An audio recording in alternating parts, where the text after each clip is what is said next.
नमस्कार विद्यार्थियों, स्वागत है आप सभी का 99 क्लासेस के इस यूट्यूब चैनल पे। दोस्तों हम देख रहे थे जो पशु परिचर भर्ती है दोस्तों, उसके लिए आप सभी को पता है पार्ट बी के अंदर आपके क्या पूछा जाएगा, पशुपालन सामान्य ज्ञान से संबंधित 45 प्रश्न पूछे जाएंगे दोस्तों। उसी 45 प्रश्न का दोस्तों आज हमारे प्रैक्टिस सेट रहने वाला है। हर एक प्रश्न आपके एग्जाम की दृष्टि से बहुत ही ज्यादा इंपॉर्टेंट रहने वाला है दोस्तों वीडियो को अंत तक जरूर देखना। और दोस्तों जो भी साथी हमारे चैनल पे क्या पहली बार आ रहा है, चैनल जरूर सब्सक्राइब कर लीजिएगा, वीडियो को लाइक कीजिएगा और क्या अपने मित्रों के पास अधिक से अधिक इस सेशन को शेयर कीजिएगा दोस्तों दैनिक विज्ञान, पशुपालन और राजस्थान जीके की क्या हमारे हजार और 2500 मोस्ट इंपोर्टेंट प्रश्न की क्या सीरीज चल रही है, वो कहाँ मिलेगी आपको? प्लेलिस्ट के अंदर जाइए आप हमारे चैनल के अंदर, वहां पे आपको सारी प्लेलिस्ट के अंदर सारी क्लासें एक साथ मिल जाएगी दोस्तों। तो चलिए दोस्तों, आज की क्लास का पहला प्रश्न क्या बोल रहा? पहला प्रश्न, जैसलमेरी किस पशु की नस्ल है? जैसलमेरी किस पशु की नस्ल है? इंपॉर्टेंट प्रश्न। किसकी है दोस्तों? बताइए। ऊंट की। किसकी है? ऊंट की। अगला प्रश्न, मुर्गी के वीर्य का पीएच मान होता है। मुर्गी के वीर्य का पीएच मान कितना होता है? 7.4। कितना होता है? 7.4। ऑप्शन नंबर कौन सा सही हो जाएगा दोस्तों? हमारा ऑप्शन हो जाएगा सी। अगला प्रश्न, गर्भावधि में बछड़ा देने के 15 दिन पहले के अनुमानित समय को क्या कहते हैं? इंपॉर्टेंट प्रश्न दोस्तों। गर्भावधि में बछड़ा देने के 15 दिन पहले जो अनुमानित समय है उसको क्या कहते हैं? उसको कहा जाता है दोस्तों मध्य चक्र। क्या कहा जाता है? मध्य चक्र। इंपॉर्टेंट प्रश्न है दोस्तों। अगला प्रश्न, ब्रीडिंग मैनेजमेंट के अंतर्गत सम्मिलित है। क्या सम्मिलित है दोस्तों? ब्रीडिंग मैनेजमेंट के अंतर्गत सम्मिलित क्या क्या है? इसके अंदर सम्मिलित है उचित विधि द्वारा ज्ञापन कराना, बिल्कुल ये सम्मिलित है इसके अंदर। प्रजनन से संबंधित समस्याओं का समाधान करना, ये भी इसके अंदर सम्मिलित है। उचित समय पर ज्ञापन कराना, ये भी सही है। तो कौन सा ऑप्शन? ऑप्शन नंबर डी है वो सही हो जाएगा। अगला प्रश्न, दूध लैक्टोज के अम्ल में परिवर्तित होने से खट्टा हो जाता है। किस अम्ल के अंदर परिवर्तित होने से जो दूध लैक्टोज है वह खट्टा हो जाता है? बताइए दोस्तों कौन सा ऑप्शन है सही हो जाएगा? लैक्टिक अम्ल के अंदर। अगला प्रश्न, दूध का तापमान ज्ञात किया जाता है। दूध का तापमान ज्ञात किया जाता है दोस्तों फ्लोटिंग डेयरी थर्मोमीटर से। किससे? फ्लोटिंग डेयरी थर्मोमीटर से। तो कौन सा ऑप्शन है? ऑप्शन नंबर ए है वो दोस्तों क्या सही हो जाएगा। अगला प्रश्न, विशेष रूप से मांस के लिए पाले जाने वाले कुक्कुट पक्षी क्या कहलाते हैं? इंपॉर्टेंट प्रश्न। क्या कहलाते हैं? ब्रोइलर कहलाते हैं। क्या? ब्रोइलर। कौन सा ऑप्शन? B option. अगला प्रश्न, पेन मेटिंग में एक नर को मादाओं के एक बड़े झुंड के साथ रखा जाता है। कितनी मादाओं के साथ रखा जाता है दोस्तों? बताइए। इंपॉर्टेंट प्रश्न है। 10 से 50 मादाओं के साथ। अगला प्रश्न दोस्तों, दूध का अपेक्षित घनत्व ज्ञात किया जाता है। बताइए दोस्तों, जो दूध का अपेक्षित घनत्व है किसके द्वारा ज्ञात करते हैं? वह ज्ञात किया जाता है दोस्तों लेक्टोमीटर के द्वारा। किसके द्वारा? लेक्टोमीटर के द्वारा। अगला, पूसा जॉइंट नेपियर किसका संकर है? बताइए दोस्तों किसका है ये? यह है दोस्तों नेपियर तथा बाजरे का।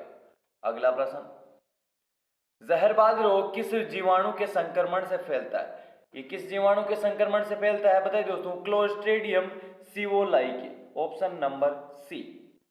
अगला प्रश्न, वह पदार्थ जिसका उपयोग जीवाणु रोधक, रोगाणुनाशक, गंधहारक, विदेहदाहक जिसे हम बोलते हैं कास्टिंग तथा कृमिनाशक के रूप में किया जाता है। बताइए दोस्तों कौन सा पदार्थ है वह पदार्थ है दोस्तों पोटेशियम परमैंगनेट। कौन सा हो जाएगा?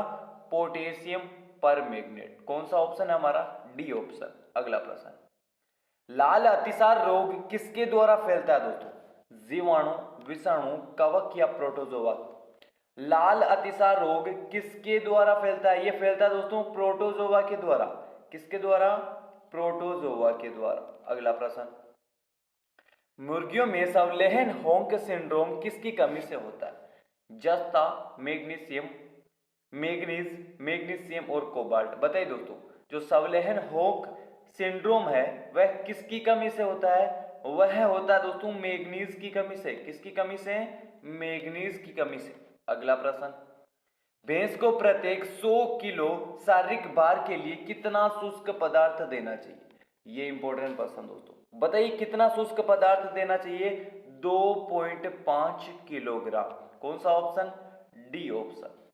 अगला प्रश्न, गजराज घास किसे कहा जाता है? गजराज घास कहा जाता है किसको? पूसा जॉइंट केपियर को। किसको?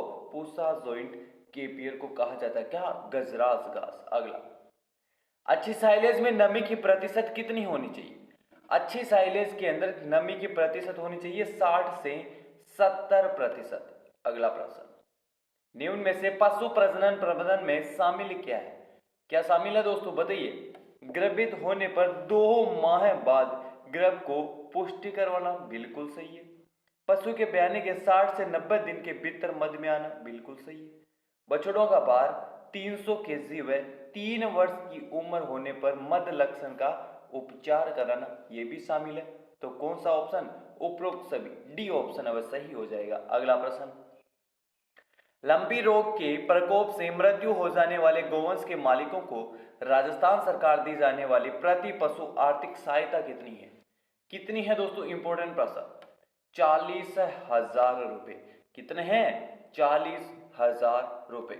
अगला प्रश्न, बछड़े के आहार स्वरूप खीस का सबसे प्रमुख कार्य क्या है? खीस का सबसे प्रमुख कार्य रोग प्रतिरोधक को सशक्त बनाना। क्या? रोग प्रतिरोधकता को क्या? सशक्त बनाना। अगला, दुधारू किस्म के बछड़ों के मूल्यांकन का आधार है। जो दुधारू किस्म के बछड़ों के मूल्यांकन का आधार क्या है? बताइए दोस्तों। बड़े नथुने, बिल्कुल सही है। वक्ष की परिधि बड़ी व एवं गहरी, ये भी सही है। और चौथे थूथन, ऑप्शन नंबर डी। उपरोक्त सभी क्या है? मूल्यांकन के आधार। अगला, पशुधन बीमा योजना की शुरुआत किस पंचवर्षीय योजना के दौरान की गई थी? किस पंचवर्षीय योजना के दौरान की गई थी? 10वीं और 11वीं पंचवर्षीय योजना के दौरान दोस्तों। अगले प्रश्न, सतही केंचुए की विशेषता है। सतही केंचुए की विशेषता क्या है दोस्तों? ये 3-4 इंच लंबे होते हैं, ये भी सही है। ये लाल रंग के होते हैं, बिल्कुल सही है। इसमें आइसिनिया फोर्टिडा की प्रजाति आती है, ये भी सही है। तो उपरोक्त सभी है दोस्तों, क्या है? सतही केंचुए की क्या है? विशेषता। अगला प्रश्न, डेयरी पशु को फिट करने के लिए उपयोग किए जाने वाले उपकरण का नाम क्या है? डेयरी पशु को फिट करने के लिए उपयोग किए जाने वाले उपकरण का नाम क्या है? क्लीपर। क्या नाम है दोस्तों? क्लीपर नाम है। अगला प्रश्न, जिन डेयरी पशुओं को आधिकारिक तौर पर ब्रीड एसोसिएशन हर्ड बुक में दर्ज किया गया है, उन्हें क्या कहा जाता है? उनको क्या कहा जाता है? पंजीकृत पशु कहा जाता है दोस्तों। क्या कहा जाता है? पंजीकृत पशु। अगला प्रश्न, वर्ष 2019 की पशु गणना के अनुसार सर्वाधिक बकरियां किस जिले के अंदर पाई गई? सर्वाधिक बकरियां राजस्थान के किस जिले के अंदर पाई गई थी? पशु गणना 2019 के दौरान बाड़मेर, अलवर, भरतपुर या नागौर के अंदर ये पाई गई थी दोस्तों, बाड़मेर के अंदर।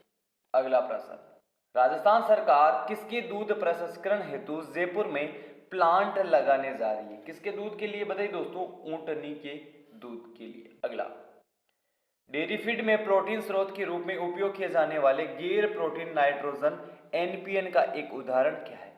बताइए दोस्तों। एनपीएन का उदाहरण बताइए। कौन सा ऑप्शन सही हो जाएगा? Option number D, urea.